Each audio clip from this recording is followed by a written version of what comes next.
ಎಲ್ರಿಗೂ ನಮಸ್ಕಾರ.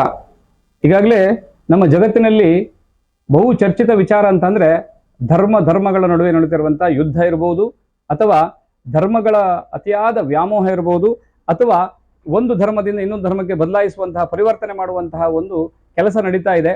ಅದು ಅಲ್ಲದೆ ವಿಶೇಷವಾಗಿ ನಮ್ಮ ಹಿಂದೂ ಧರ್ಮದ ಮೇಲೆ ಬಹಳಷ್ಟು ಅಕ್ರಮಗಳು, ಅತ್ಯಾಚಾರಗಳು ಈ ಹಿಂದೆಯೂ ನಡೆದಿದ್ವು, ಈಗಲೂ ಕೂಡ ನಡೀತಾ ಇದೆ.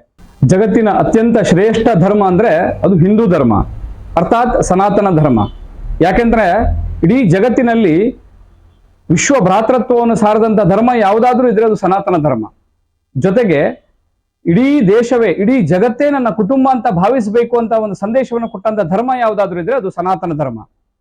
ಆದ್ರೆ ಉಳಿದ ಎಲ್ಲಾ ಧರ್ಮಗಳಲ್ಲಿಯೂ ಈ ರೀತಿಯಾದಂತಹ ಒಂದು ವಿಸ್ತೃತವಾದಂತಹ ಸಂದೇಶವನ್ನು ಕೊಡುವಂತಹ ಯಾವುದೇ ಶಾಸ್ತ್ರಗಳಲ್ಲಿ ಬರೆದಿಲ್ಲ. ಆದ್ರೆ ನಮ್ಮ ಭಾರತ ದೇಶದ ಸನಾತನ ಹಿಂದೂ ಧರ್ಮದಲ್ಲಿರುವಂತಹ ಗ್ರಂಥಗಳಲ್ಲಿ, ಶಾಸ್ತ್ರಗಳಲ್ಲಿ ಇಡೀ ಜಗತ್ತು ನನ್ನ ಕುಟುಂಬ ಹೇಳುವಂತಹ ಒಂದು ಸಂದೇಶ ಅತ್ಯಂತ ವ್ಯಾಪಕವಾಗಿ ಸಾಗಿದೆ. ಆದ್ರೆ ಇವತ್ತು ನಮ್ಮ ದೇಶದಲ್ಲಿ ಹಿಂದೂ ಧರ್ಮೀಯರು ಅತ್ಯಂತ ಶ್ರೇಷ್ಠತೆಯ ಭಾವನೆಯನ್ನು ಹೊಂದುತ್ತಾ ಇದ್ದಾರೆ, ಸಂತೋಷದ ಸಂಗತಿ.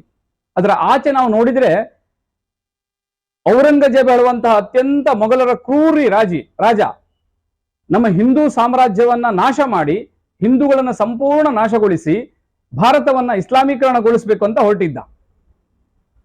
ಅವನ ಆಳ್ವಿಕೆಯಲ್ಲಿ ಹಿಂದೂಗಳು ಎಷ್ಟು ತತ್ತರಗೊಂಡಿದ್ರು, ಎಷ್ಟೊಂದು ಭೀಕರವಾಗಿ ಹತ್ಯೆಯಾಗಿದ್ರು, ಎಷ್ಟೊಂದು ನಮ್ಮ ಸಾವಿರಾರು ಹಿಂದೂ ದೇವಾಲಯಗಳು ನಾಶ ಹೊಂದಿದ್ವು ಅಂತಂದ್ರೆ ಅದನ್ನು ಎಣಿಸಿಕೊಂಡ್ರೆ ಇವತ್ತು ಹಿಂದೂಗಳು ತಮ್ಮ ಮೈಯನ್ನು ಪರಚ್ಕೊಳ್ಬೇಕು, ಆ ರೀತಿಯಾದಂತಹ ಸಿಟ್ಟು ಬರ್ತದೆ.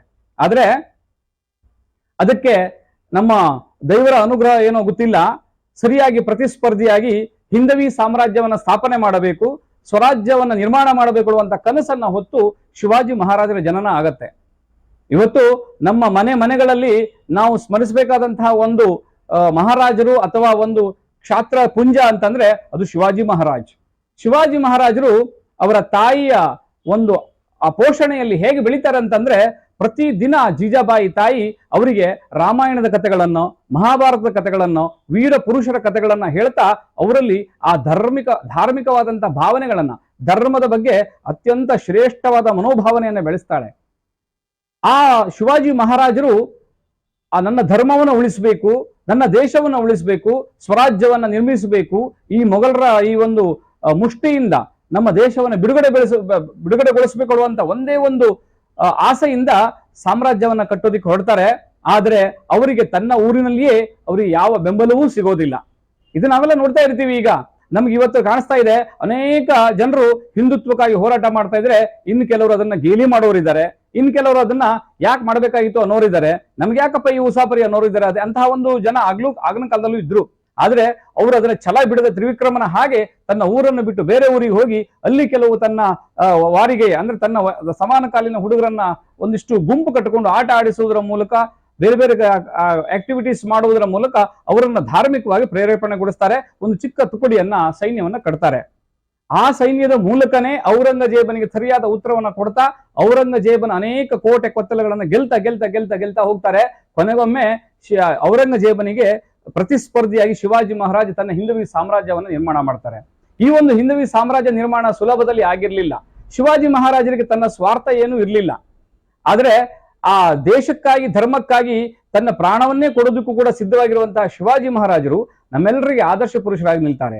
ಔರಂಗಜೇಬ ಉದಯಪುರದಲ್ಲಿರ್ಬೋದು, ಚಿತ್ತೋರದಲ್ಲಿರ್ಬೋದು, ಹೀಗೆ ನಮ್ಮ ಹಿಂದೂಗಳ ದೇವಸ್ಥಾನಗಳನ್ನ, ಸಾವಿರಾರು ಹಿಂದೂ ದೇವಸ್ಥಾನಗಳನ್ನ ನಿರ್ನಾಮ ಮಾಡ್ತಾನೆ.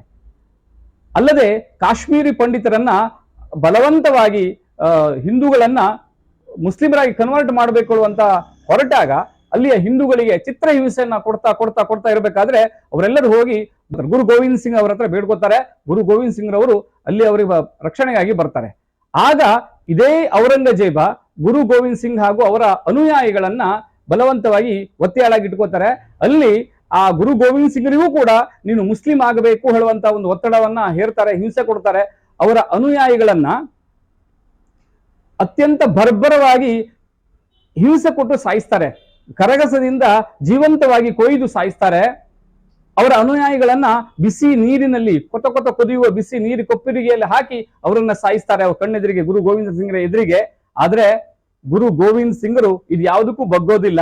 ಕೊನೆಗೆ ಅವರು ಮುಸ್ಲಿಮರಾಗಿ ಕನ್ವರ್ಟ್ ಆಗೋದಿಲ್ಲ ಹೇಳುವಂತ ಒಂದು ಕೋಪಕ್ಕೆ ಅವರ ಶಿರಚ್ಛೇದನವನ್ನ ಮಾಡಿ ಸಾಯಿಸಲಾಗ್ತದೆ. ಇಂತಹ ಒಂದು ಬರ್ಬರವಾದಂತಹ ಕೆಲಸ ಔರಂಗಜೇಬನಿಂದ ನಡೆದಿತ್ತು. ಇಂತಹ ಒಂದು ಔರಂಗಜೇಬನ ಕಪಿಮುಷ್ಟಿಯಿಂದ ಹಿಂದೂ ಸಾಮ್ರಾಜ್ಯವನ್ನ ಸ್ಥಾಪನೆ ಮಾಡಿ ಹಿಂದೂಗಳಿಗೆ ರಕ್ಷಣೆ ಕೊಟ್ಟು ಹಿಂದೂ ಧರ್ಮವನ್ನು ರಕ್ಷಣೆ ಮಾಡಿದಂತಹ ಕೀರ್ತಿ ಯಾರಿಗಾದ್ರೂ ಇದ್ರೆ ಅದು ಶಿವಾಜಿ ಮಹಾರಾಜರಿಗೆ ಸಲ್ತದೆ. ಇವತ್ತು ನಾವು ಪ್ರತಿ ಮನೆಗಳಲ್ಲಿ ಪ್ರತಿ ಮನದಲ್ಲಿ ಶಿವಾಜಿ ಮಹಾರಾಜರನ್ನ ಸ್ಮರಿಸ್ಕೋಬೇಕು. ಶಿವಾಜಿ ಮಹಾರಾಜರ ಫೋಟೋ ಇಟ್ಟು ಪೂಜೆ ಮಾಡಿದ್ರೆ ಯಾವುದು ತಪ್ಪಲ್ಲ. ಹಾಗಾಗಿ ಇವತ್ತು ನಾವು ಹಿಂದೂಗಳಾಗಿ ಇಲ್ಲಿ ಇದ್ದೀವಿ, ಹಿಂದೂಗಳಾಗಿ ಬದುಕ್ತೀವಿ, ನಾವು ಹಿಂದೂಗಳು ಅಂತ ಧೈರ್ಯದಿಂದ ಕೆಚ್ಚದಿಂದ ಹೇಳ್ಕೊಳ್ಳಿಕ್ಕೆ ಸಾಧ್ಯ ಆಗ್ತದೆ ಅಂತ ಹೇಳಿದ್ರೆ ಅದು ಶಿವಾಜಿ ಮಹಾರಾಜರಿಂದ ಮಾತ್ರ ಸಾಧ್ಯ. ನಮ್ಮ ದೇಶದಲ್ಲಿ ನಾವು ನೋಡ್ತಾ ಇದ್ದೇವೆ, ನಮ್ಮ ಹಿಂದೂ ಧರ್ಮೀಯರ ಮೇಲೆ ಎಷ್ಟು ಪ್ರಹಾರಗಳಾಗ್ತಾ ಇದ್ದಾವೆ, ಎಷ್ಟೊಂದು ತೊಂದರೆಗಳನ್ನು ಕೊಡ್ತಾ ಇದ್ದಾರೆ. ಅದೆಲ್ಲದರ ಮಧ್ಯದಲ್ಲಿ ನಾವು ಹಿಂದೂ ಧರ್ಮದ ಬಗ್ಗೆ ಜಾಗೃತಿಯನ್ನು ಮೂಡಿಸುವ ಸಲುವಾಗಿ, ನಮ್ಮ ದೇಶಭಕ್ತಿಯನ್ನ ಜಾಗೃತಗೊಳಿಸುವ ಸಲುವಾಗಿ ಈ ನಮ್ಮ ಅನೇಕ ವೀಕ್ಷಕರಿದ್ದಾರೆ. ಕೆಲವೊಂದಿಷ್ಟು ಲೆಫ್ಟಿಸ್ಟು ಬೇಡದೇ ಹೋದಂಥ ಯೂಟ್ಯೂಬ್ಗಳನ್ನ ಮಾಡಿ, ವಿಡಿಯೋಗಳನ್ನ ಮಾಡಿ, ರೀಲ್ಸ್ಗಳನ್ನ ಮಾಡಿ ಹರಿಬಿಡ್ತಾ ಇದ್ದಾರೆ. ಅದನ್ನು ನಂಬುವಂತ ಸ್ಥಿತಿಗೆ ನಮ್ಮ ಜನರು ಬಂದಿದ್ದಾರೆ. ಅದಕ್ಕಾಗಿ ನಮ್ಮ ಸನಾತನ ಧರ್ಮದ ಮೂಲಕ ನಾವು ನಮ್ಮ ಜನರಲ್ಲಿ ದೇಶಭಕ್ತಿಯನ್ನ ಜಾಗೃತಿ ಮೂಡಿಸುವಂತಹ, ಜಗತ್ತಿನಲ್ಲಿ ಅತ್ಯಂತ ಶ್ರೇಷ್ಠ ಧರ್ಮ ಹಿಂದೂ ಧರ್ಮ ಹೇಳುವಂತಹ ಒಂದು ಭಾವನೆ ಬರುವ ಹಾಗೆ ಇಂಥ ವಿಡಿಯೋಗಳನ್ನ ಮಾಡ್ತಾ ಇದ್ದೇವೆ. ಇದು ಈ ಹಲವಾರು ಎಪಿಸೋಡ್ಗಳಲ್ಲಿ ಮುಂದುವರಿಯುತ್ತದೆ. ಹಾಗಾಗಿ ಇದು ನಮ್ಮ ಪ್ರಥಮ ಎಪಿಸೋಡು. ದಯವಿಟ್ಟು ತಾವುಗಳಲ್ಲಿ ಇದನ್ನು ವೀಕ್ಷಣೆ ಮಾಡಬೇಕು ಹಾಗೂ ಸಬ್ಸ್ಕ್ರೈಬ್ ಮಾಡಬೇಕು ಮತ್ತು ಮುಂದಿನ ನಮ್ಮ ಯುವಕರಿಗಿರ್ಬೋದು ಅಥವಾ ಜನರಿಗೆ, ಹಿಂದೂ ಧರ್ಮೀಯರಿಗೆ ಇದನ್ನ ಫಾರ್ವರ್ಡ್ ಮಾಡಬೇಕು, ಹೆಚ್ಚಿನ ರೀತಿಯ ಜನರಿಗೆ ಸಿಗುವಂಗಾಗಲಿ ಅಂತ ಹಾರೈಸ್ತೇನೆ.